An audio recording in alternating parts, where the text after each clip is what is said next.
দক্ষিণ আফ্রিকার কৃষি জমি দেখানোর পাশাপাশি আজকের ভিডিওটিতে আমরা দক্ষিণ আফ্রিকা নিয়ে আলোচনা করব। আপনারা দেখছেন কাউসাল ইউটিউব চ্যানেল। আপনার সাথে আছি আমি কাউসাল মজুমদার। যারা এখন আমাদের চ্যানেলটি সাবস্ক্রাইব করেনি, আশা করি সাবস্ক্রাইব করে পাশে থাকা বেল আইকনটি অন করে দিবেন। দক্ষিণ আফ্রিকা আফ্রিকা মহাদেশের সবচেয়ে ধনী একটি দেশ। দেশটির পূর্ণাঙ্গ নাম হলো রিপাবলিক অফ সাউথ আফ্রিকা। দেশটির দক্ষিণে ভারত মহাসাগর ও দক্ষিণ আটলান্টিক মহাসাগর অবস্থিত। দুই মহাসাগর মিলিয়ে দক্ষিণ আফ্রিকার উপকূলীয় তলরেখার দৈর্ঘ্য প্রায় ২৮০০ কিলোমিটার। দক্ষিণ আফ্রিকার উত্তর সীমান্তে নামিবিয়া, বতসোনিয়া ও জিম্বাবু এবং পূর্ব সীমানায় মোজাম্বিক, এসওয়াতিনি বা নেদারল্যান্ড। এছাড়াও দক্ষিণ আফ্রিকার স্বাধীন রাষ্ট্র লেসোথো চারদিকে ঘিরে রয়েছে দক্ষিণ আফ্রিকা। দক্ষিণ আফ্রিকার আয়তন ১২,২১,০৩৭ বর্গ কিলোমিটার, যা বাংলাদেশের তুলনায় ৮ গুণ। এখানে প্রায় ৫,৮০,০০,০০০-এর বেশি অধিবাসী বাস করে, ফলে এটি বিশ্বের ২৪তম জনবহুল রাষ্ট্র। জনঘনত্ব খুবই কম, প্রতি বর্গ কিলোমিটারে ৪২.৪ জন, যা বিশ্বের ১৬৯তম। এটাতে খুবই জনসংখ্যা কম বড় দেশ হিসেবে আয়তনের দিক দিয়ে। রাষ্ট্রটির ৩টি রাজধানী রয়েছে: প্রিটোরিয়া নির্বাহী রাজধানী, কেপটাউন আইন বিভাগীয় রাজধানী, ব্লুমফোন্টেইন বিচার বিভাগীয় রাজধানী। দেশটির বৃহত্তম নগরী জোহানেসবার্গ। এছাড়াও ডারবান, পোর্ট এলিজাবেথ অন্যতম প্রধান কিছু নগরী। প্রশাসনিকভাবে ৯টি প্রদেশে বিভক্ত দেশটির একটি বহুদলীয় দ্বিকাঙ্ক্ষিত আইনসভা বিশিষ্ট প্রজাতন্ত্র। রাষ্ট্রপতি একাধারে রাষ্ট্র ও সরকারের প্রধান। এ দেশে মূলত 10টি ভাষার মানুষ বসবাস করে থাকে: জুলু, খসা, আফ্রিকানস, উত্তরি কোসো, তোসোয়ানা, দক্ষিণ সুতু, তোসঙ্গা, সোয়াজি, ব্যান্দা, দক্ষিণ এবেলে। এরপর এই দেশটির রাষ্ট্রীয় ভাষা ইংলিশ।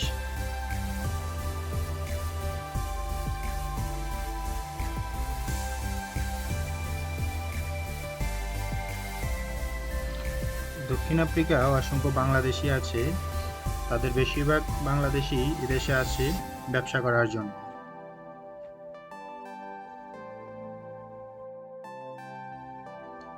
দক্ষিণ আফ্রিকা নৃতাত্ত্বিকভাবে একটি বহুগোষ্ঠীয় রাষ্ট্র, যেখানে বহু বিচিত্র সংস্কৃতির সৃষ্টি, ভাষা ও ধর্মের মেলবন্ধন ঘটেছে।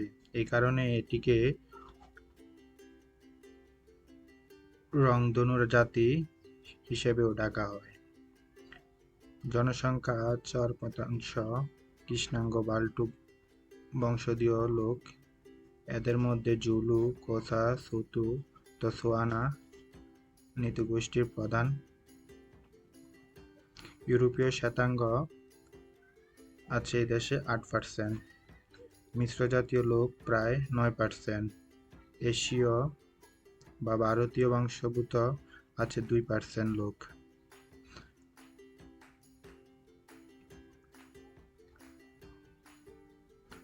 প্রতিটি কৃষ্ণাঙ্গ নৃগোষ্ঠীর নিজস্ব ভাষা আছে। ইউরোপীয় বংশোদ্ভূত লোকেরা হয় ওল্ডার্স ভাষা থেকে উদ্বুদ্ধ আফ্রিকান্স ভাষাকে কিংবা ইংরেজি ভাষাতে কথা বলে থাকে। আফ্রিকান্স ভাষাভাষীরা মূলত ওলগেস, ফার্সি, জার্মানি বংশোদ্ভূত। ইংরেজি ভাষারা মূলত ব্রিটিশ বংশোদ্ভূত। এশিয়ারা মূলত ভারত থেকে এসেছে। মিশ্র জাতীয় লোকের দেহে ইউরোপীয়, এশীয় ও কৃষ্ণাঙ্গ রক্তের মিশ্রণ ঘটেছে। আফ্রিকান্স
ব্যাংকিং ও পর্যটন খাতের মতো সেবাগুলি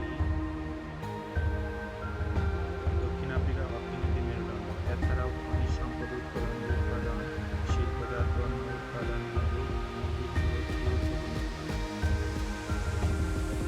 দক্ষিণ আফ্রিকার বিভিন্ন খনিজের জন্য বিশ্বের বৃহত্তম উৎপাদন, যেমন সোনা, প্লাটিনাম, ক্রোমিয়াম। এছাড়াও এখানে রয়েছে কয়লা ও হীরার খনি। শিল্প কারখানাগুলো লোহা, ইস্পাত, প্রক্রিয়াজাত খাদ্য, যন্ত্রপাতি, রাসায়নিক দ্রব্য।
সালে ব্রিটিশ সেনারা উত্তমাশা আন্তরিপটি নিয়ন্ত্রণে নেয় এবং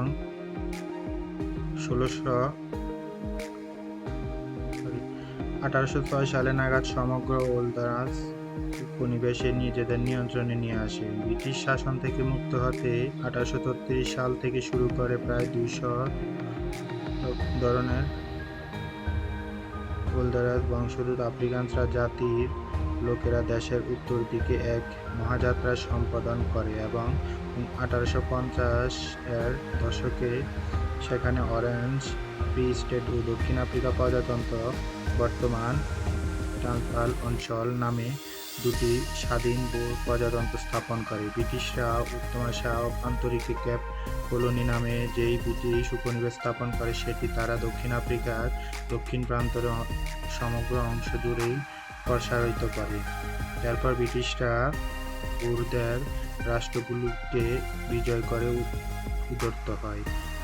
1899 সাল থেকে 1902 সাল পর্যন্ত ব্রিটিশরা বোরেরা একটি যুদ্ধে লিপ্ত হয় যার নাম ছিল দক্ষিণ আফ্রিকা যুদ্ধ বা বোর যুদ্ধ।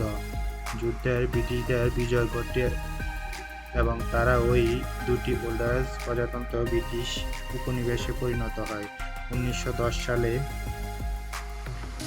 কেপ কলোনি বা আন্তরিক উপনিবেশ ট্রান্সভাল, নাটাল, অরেঞ্জ রিভার নামে ব্রিটিশ উপনিবেশগুলোতে একত্রিত হয় ইউনিয়ন অফ সাউথ আফ্রিকা নামে একটি নতুন স্বাধীন রাষ্ট্র গঠন করে। নতুন এই রাষ্ট্রের দায়িত্ব ছিল শ্বেতাঙ্গ একটি সরকার। তারা 1961 সালে ব্রিটিশ কমনওয়েলথ পরিত্যাগ করে। 20 শতক জুড়ে দক্ষিণ আফ্রিকার রাজনৈতিক মূল অমীমাংসিত প্রশ্নটি ছিল দেশের সংখ্যাগরিষ্ঠ খ্রিস্টান জনগোষ্ঠীর উপরে শ্বেতাঙ্গদের আধিপত্য বজায় রাখার প্রশ্ন। 20 শতকের শুরু থেকে শ্বেতাঙ্গরা খ্রিস্টানদের থেকে আনুষ্ঠানিকভাবে পৃথক থাকলেও 1948 সালে আনুষ্ঠানিকভাবে দেশটিতে আপাতত পৃথকাবস্থার নীতি বর্তন করা হয়। এই ব্যবস্থার সুবিধার্থে শ্বেতাঙ্গ সংখ্যালঘু সংখ্যাগরিষ্ঠ হতে প্রায় সমস্ত রাজনৈতিক ক্ষমতা, সিংহভাগ জমি ও সেরা চাকরিগুলো কুক্ষিগত হয়। 1912 সালে দক্ষিণ আফ্রিকার কৃষ্ণাঙ্গ ও মিশ্র বর্ণের অধিবাসীরা আফ্রিকান ন্যাশনাল কংগ্রেস নামে একটি রাজনৈতিক দল গঠন করে। তারা শুরুতে শ্বেতাঙ্গ সরকারের বিরুদ্ধে অহিংস আন্দোলন পালন করে। 1960 সালের দশকে শার্পভিল নগরীতে শ্বেতাঙ্গ পুলিশেরা শত শত কৃষ্ণাঙ্গ মিছিলকারীদের উপর গুলিবর্ষণ করে। এই প্রক্রিয়ায় আফ্রিকান ন্যাশনাল কংগ্রেস বোমা বিস্ফোরণ সহ অন্যান্য সহিংসতা কর্মকাণ্ডের মাধ্যমে আপার্থাইডের বিরুদ্ধে তাদের লড়াই অব্যাহত রাখে। তাদের অনেক নেতাকে কারাগারে প্রেরণ করা হয়, যাদের মধ্যে অন্যতম ছিলেন নেলসন ম্যান্ডেলা। দক্ষিণ আফ্রিকার শ্বেতাঙ্গ সরকারের বিরুদ্ধে বিশ্বব্যাপী নিন্দা ও ধিক্কারের ঝড় ওঠে। 1990 সালে এসে নতুন রাষ্ট্রপতি এফ.ডব্লিউ.ডি. ক্লার্কের নেতৃত্বে দক্ষিণ আফ্রিকা শ্বেতাঙ্গ সরকার আইনগুলি একের এক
নেলসন ম্যান্ডেলাকে 1994 সালে কারাগার থেকে মুক্তি দেওয়া হয়।